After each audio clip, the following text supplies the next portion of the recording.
franchement déjà damay remercier Sénégalais yi nga xam ne tey jii ñoom ñoo àndaloon ñun si accompagner ñu si match boobu parce que franchement ñëw nañu wuy sunu Sénégalais yi mën naa wax ni ñun la génération 2002 deseeloon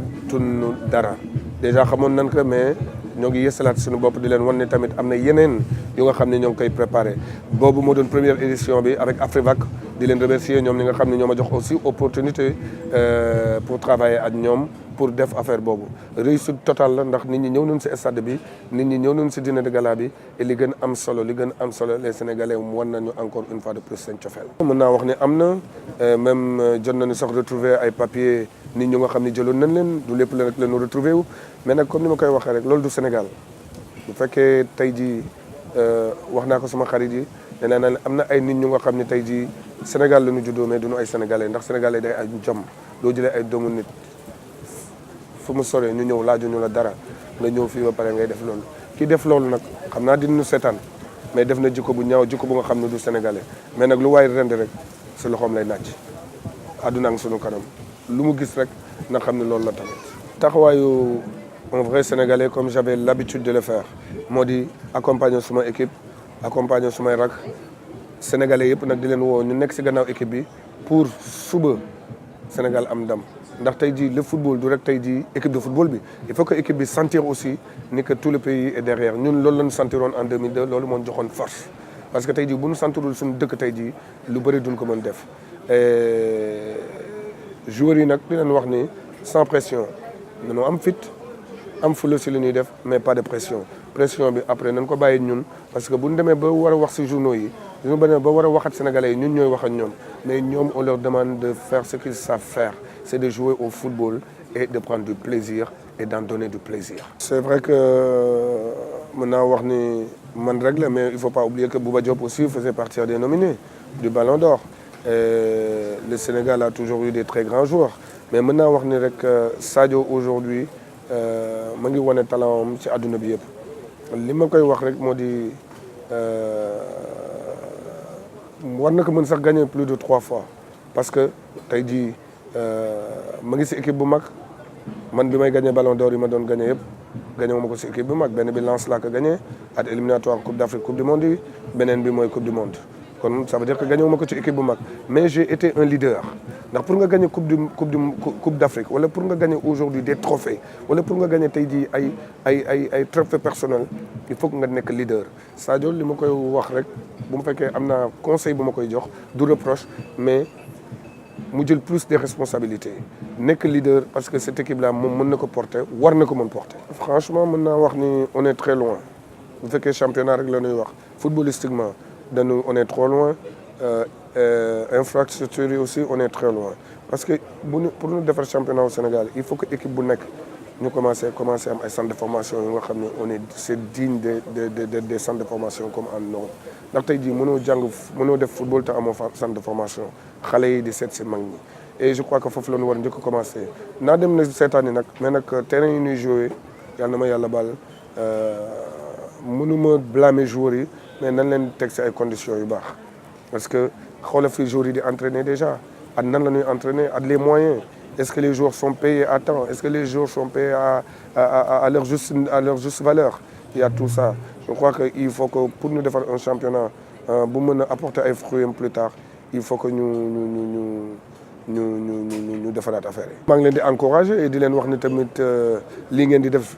métier bu noble la parce que tey jii yéen da ngeen di lii may def nii tey jii su ma ci waxoon lu bon tamit day génn su ma ci waxee lu baax tamit dafay génn kon yéen fexe leen ba ngeen di wax sénégalais yi luy dëgg di leen wan liy dëgg et di leen yóbbu aussi si nit ñi nga xam ne ñoo leen mën jëmale kanam et di leen souhaiter aussi bonne et heureuse année et bonne fête de Noël. AZ Actu, vous informer c'est plus qu'une promesse. Peace.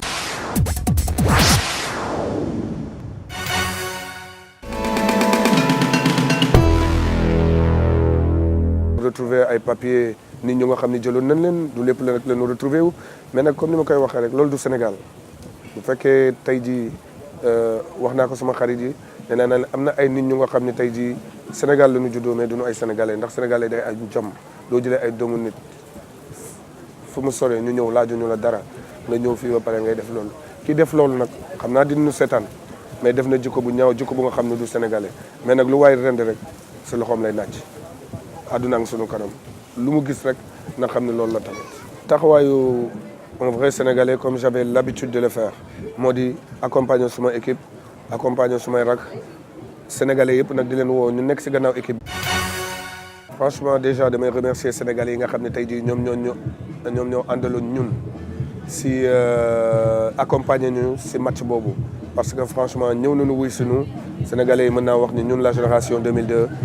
deseloon tunu dara déjà xamoon nañ ko mais ñoo ngi yësalaat suñu bopp di leen wan ne tamit am na yeneen yu nga xam ne ñoo ngi koy préparé boobu moo doon première édition bi avec Afrivac di leen remercier ñoom ñi nga xam ne ñoo ma jox aussi opportunité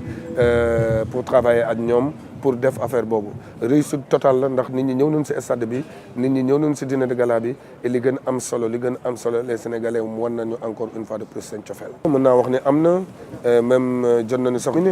du ballon d'or le Sénégal a toujours eu des très grands joueurs mais mën naa wax ni rek Sadio aujourd'hui ma ngi wane talent am ci àdduna bi yëpp li ma koy wax rek moo di war na ko mën sax gagner plus de 3 fois.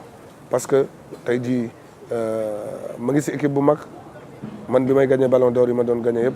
gagné ma ko si équipe bu mag benn bi Lens laa ko gagné at éliminatoire coupe d'Afrique coupe du monde yi beneen bi mooy coupe du monde kon ça veut dire que gagné ma ko ci équipe bu mag mais j'ai été un leader ndax pour nga gagné coupe d'Afrique wala pour nga gagné aujourd'hui des trophées wala pour nga gagné tey jii ay trophées personnels il faut que nga nekk leader Sadio li ma koy wax rek bu mu fekkee am naa conseil bu ma koy jox du reproche mais mu jël plus de responsabilités nekk leader parce que cette équipe là moom mën na ko porter war na ko mën porter. franchement mën naa wax ni on est très loin bu fekkee championnat rek la ñuy wax footballistiquement on est trop loin infrastructure yi aussi on est très loin parce que pour ñu defar championnat au Sénégal il faut que équipe bu nekk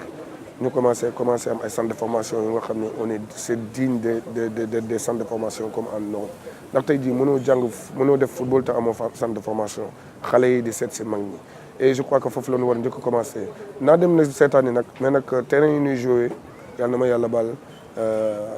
bi pour suba Sénégal am ndam ndax tey jii le football du rek tey jii équipe de football bi il faut que équipe bi sentir aussi ni que tout le pays est derrière ñun loolu la ñu sentiroon en 2002 loolu moo joxoon force parce que tey jii bu ñu sentirul suñu dëkk tey jii lu bëri duñ ko mën def joueurs yi nag di leen wax ni sans pression nañoo am fit am fula si li ñuy def mais pas de pression bi après nañ ko bàyyi ñun parce que bu ñu demee ba war a wax si journaux yi ñu demee ba war a waxat sénégalais yi ñun ñooy wax ak ñoom mais ñoom on leur demande de faire ce qu'ils savent faire c'est de jouer au football et de prendre du plaisir et d'en donner du plaisir. c'est vrai que mën naa wax ni man rek la mais il faut pas oublier que Bouba Diop aussi faisait partie des noms.